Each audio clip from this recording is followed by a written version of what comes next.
After having a conversation with the king, the little prince went to the second planet. Doubting and skeptical by the grown-ups, he said to himself, Why do grown-ups act strange? The second planet was inhabited by a conceited man. From afar, he saw the little prince walking, and in excitement, he asserted, Oh, I'm about to receive a visit from an admirer. Good morning. The hat you are wearing is odd. Oh, this hat I'm wearing is for salutes. It is to raise in salute whenever people honor and acknowledge me. But sadly, no one at all ever passes this way. Yes? The conceited man, sensing that the little prince did not understand what he said, instructed him. Clap your hands, one against the other. The little prince did what the conceited man instructed him to do, and the conceited man raised his hat in modest salute. This is more entertaining than the visit to the king. And once again, the little prince clapped his hands. The conceited man raised his hat again in salute. After a few moments of this monotonous routine, the little prince grew tired and asked, And what should one do to make the hat calm down? The conceited man was not able to hear what the little prince said. Conceited people are deaf to anything but praise. At last, the conceited asked him, Do you really admire me that much? Well, what does admire mean? If you admire me, then you regard me as the most handsome, the best dressed, the richest, and the most intelligent man on this planet. But only you are the only person living and residing on this planet. Just do me this kindness. Admire me just the same. Admire me just the same. Well, okay, I admire you, but what is it in one's admiration for you that interests you so much? The little prince went away and again said to himself, The grown-ups are certainly very odd. The next planet that the little prince went to was the home of a Tippler. Though he did not stay here for long, but it drove the little prince into a deep depression. What are you doing there? The Tippler, who was found sitting in silence before a collection of empty bottles and also a collection of full bottles, said, I am drinking, Why are you drinking? so that I may not forget. Forget what? Forget that I am regretful. Regretful of what? Regretful that I am drinking. The clamor and the agitation of the Tippler brought their conversation to an end. He confined himself up in an invincible silence. The little prince went away and continued his journey. The grown-ups are certainly very, very odd. The fourth planet belonged to a businessman who was too preoccupied to even raise his head at the little prince's arrival. The little prince approached him and greeted him. Good morning. Your cigarette has gone out. 3 and 2 make 5. 5 and 7 make 12. 12 and 3 make 15. Good morning. 15 and 7 make 22. 22 and 6 make 28. I have no time to light it again. 26 and 5 make 31.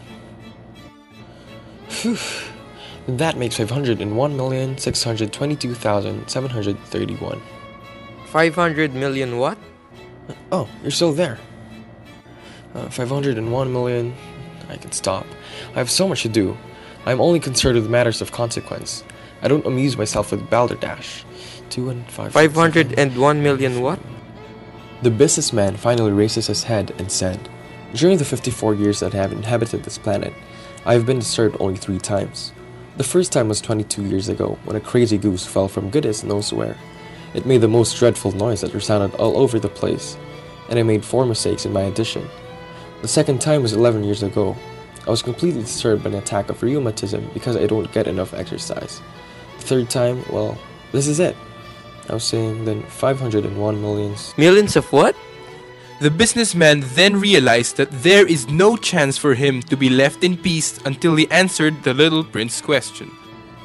Millions of those minute objects which one sometimes sees in the sky. Flies? Oh no. Little glittering and sparkling objects. Bees? No.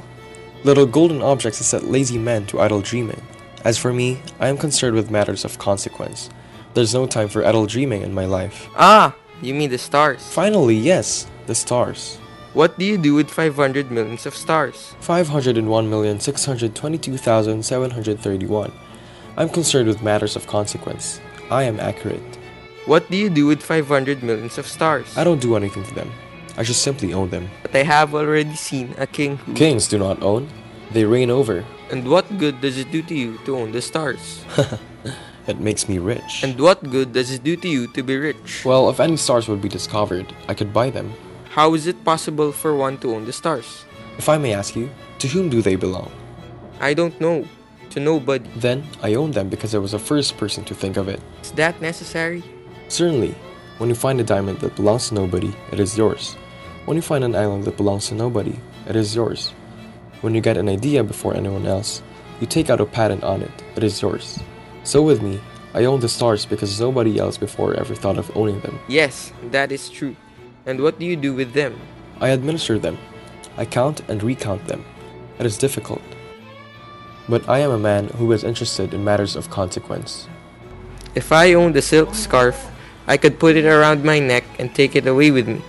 If I owned a flower, I could pluck that flower and take it away from me. But you cannot pluck the stars from heaven. No, but I can put them in the bank. Whatever does that mean? That means I write the number of the stars on a paper.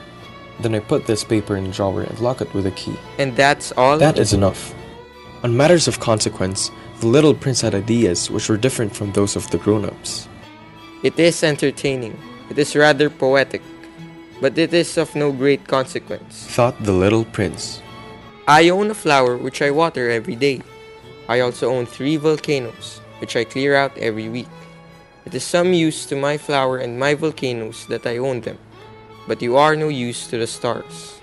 The businessman tried to answer the little prince, but he found nothing to say in answer.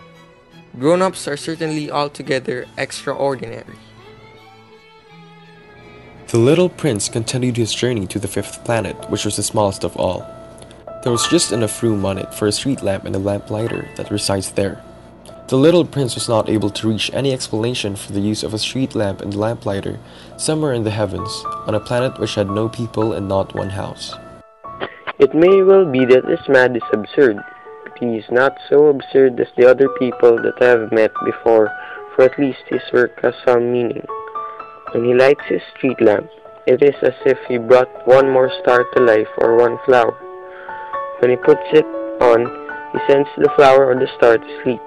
That is a beautiful occupation. When the little prince finally arrived on the planet, he respectfully honored the lamplighter. Good morning. Why have you just put out your lamp? Those are the orders. Good morning. What are the orders? The orders are that I put out my lamp. Good evening. And the lamplighter lighted his lamp again. But why have you lighted it again? Those are the orders. I do not understand. There is nothing to understand. Orders are orders. Good morning. I follow a terrible profession. In the old days, it was reasonable. I put the lamp out in the morning, and in the evening, I lighted it again.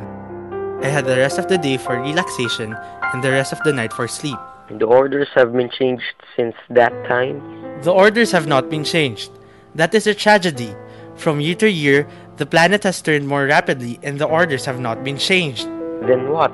Then the planet now makes a complete turn every minute, and I no longer have a single second for repose. Once every minute, I have to light my lamp and put it off. That is funny. A day lasts only 1 minute where you live. It is not funny at all. While we have been talking together, a month has gone by. A month? Yes, a month. 30 minutes, 30 days. Good evening. The lamplighter lighted the lamp again, and the little prince felt he loved this lamplighter who was so faithful with his orders.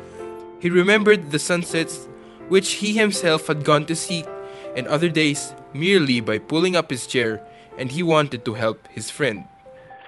You know, I can tell you a way you can rest whenever you want to. I always want to rest. Your planet is so small that 3 strides will take you all the way around it. To be always in the sunshine, you need only walk along rather slowly. When you want to rest, you will walk and the day will last as long as you like. That doesn't do me much good. The one thing I love in life is to sleep. Then you are unlucky. Yes, I am unlucky. Good morning. The little prince then continued farther in his journey and told himself, That man would be scorned by all others, by the king, by the conceited man, by the Tippler, and by the businessman. Nevertheless, He is the only one of them all who does not seem to be ridiculous. Perhaps that is because he is thinking of something else besides himself. That man is the only one of them all whom I could have made my friend. But this planet is indeed too small for us. The little prince did not dare to confess was that he was sorry of all to leave the planet because it was blessed every day with 1,440 sunsets.